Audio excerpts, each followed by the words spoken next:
Buenas, ¿qué tal? El tema que convoca hoy es anatomía del tórax, es decir, la región torácica. Cuando hablamos de la región torácica, nos vamos a encontrar con aquella región ubicada por encima del diafragma, limitado hacia arriba por la base del cuello y conformado por un esqueleto. Este esqueleto del tórax es lo que le da entidad a esta región.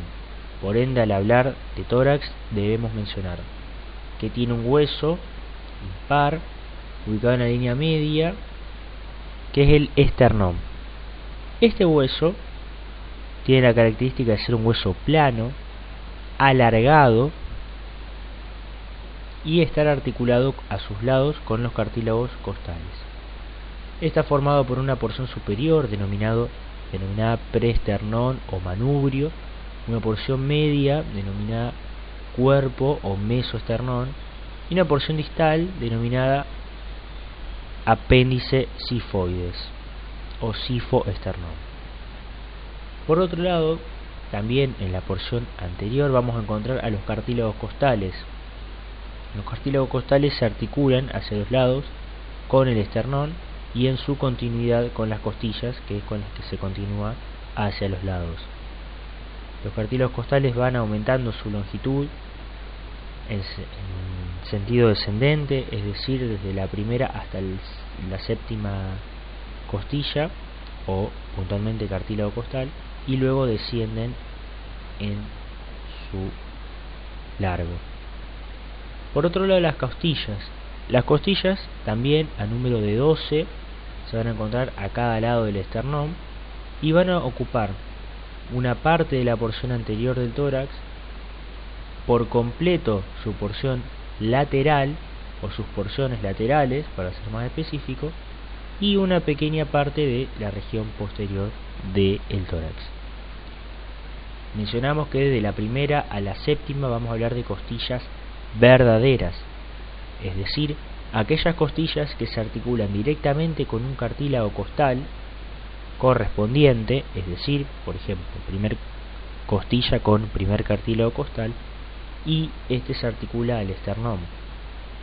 Luego, las costillas falsas son aquellas que no se articulan directamente al esternón a través de su cartílago costal, sino que se articulan al cartílago costal suprayacente y a partir de él llegan al esternón. Por ejemplo, la costilla octava se articula con el cartílago costal octavo y este se articula al cartílago de la séptima y a partir de ahí llega al esternón. La novena con el cartílago de la octava y la décima con el cartílago de la novena. En sentido ascendente cierran la caja torácica. Finalmente, las costillas flotantes son aquellas últimas dos costillas que tienen su cartílago costal en la porción distal, pero no se articulan con el esternón. Por ende, se dice que flotan por ese sentido, porque no se cierran en la jaula torácica. Finalmente, para cerrar con la porción posterior, debemos hablar de las vértebras dorsales, que a número de 12 se van a ubicar en la región que corresponde justamente al tórax. Hay también una vértebra para cada costilla. Se ayuda esto a hacer la homología en el número. Por otro lado, al hablar del tórax, lo podemos mencionar como un cono de base inferior. Este cono de base inferior, como mencionamos al principio, va a tener un cierre dado por la presencia del músculo diafragma principalmente. Por otro lado, un vértice truncado. Este vértice truncado se corresponde hacia superior con lo que es la base del cuello o el cuello mismo. Describen así dos orificios, un orificio superior muy estrecho y un orificio inferior.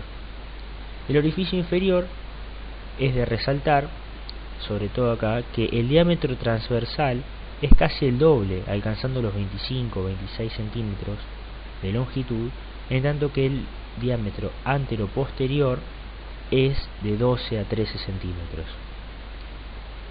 Esto es interesante porque los diámetros dispares en este sentido, es decir, el antero-posterior es un medio de lo que es el transversal, suele afectarse en patologías respiratorias, como verán más adelante en la carrera, haciéndose prácticamente iguales ambos diámetros.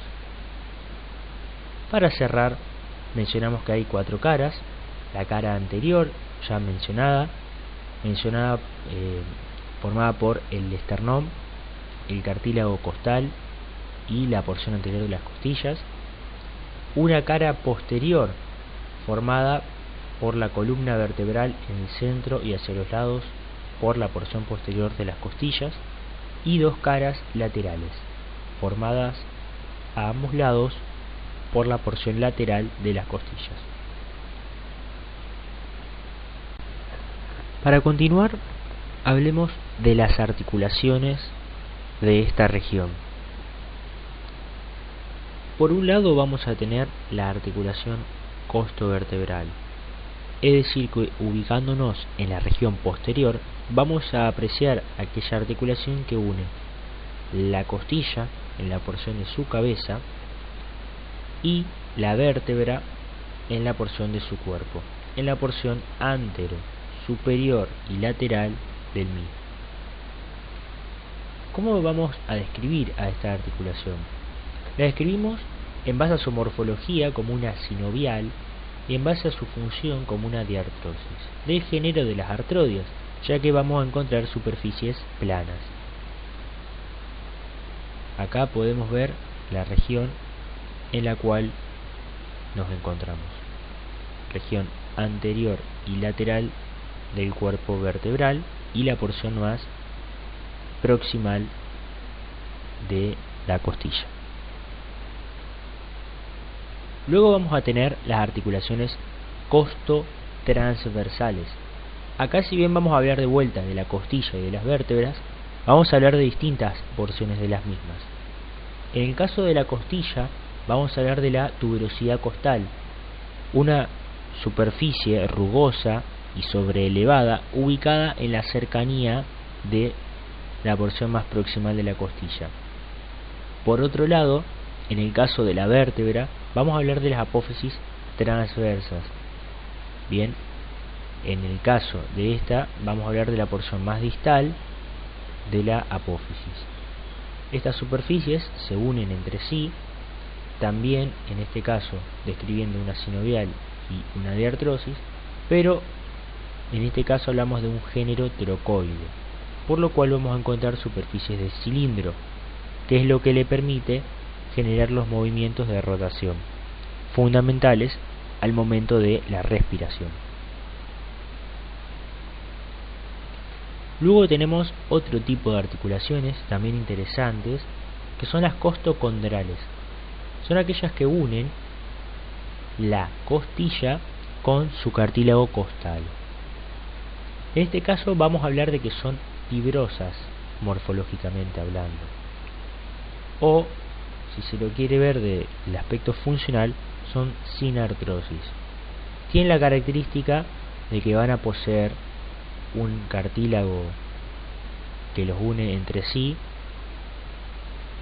y la articulación va a predominar la unión por tejido conectivo.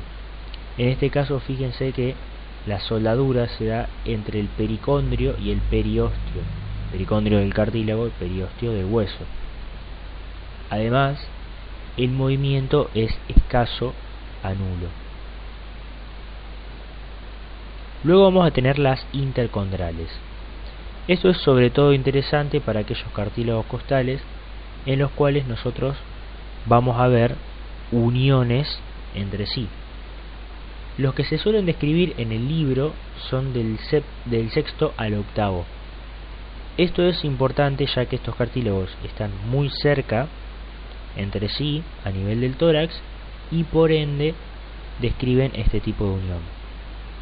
Acá sí hablamos de una articulación estrictamente cartilaginosa, la cual se caracteriza por describir cierta movilidad en su aspecto funcional, por lo tanto no es una articulación más tan estática como la que vimos anteriormente.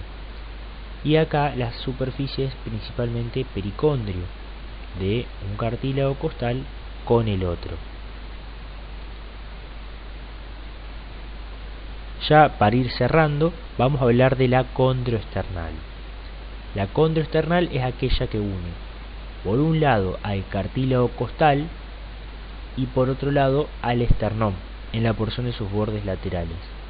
Recordemos que la porción del manubrio y del cuerpo son las que van a poseer superficies. La porción distal del apéndice sifoides prácticamente no participa. En este caso vamos a describir que la unión del cartílago costal con el hueso va a describir también una sinovial y por ende también la vamos a describir en este caso como funcionalmente como una diartrosis.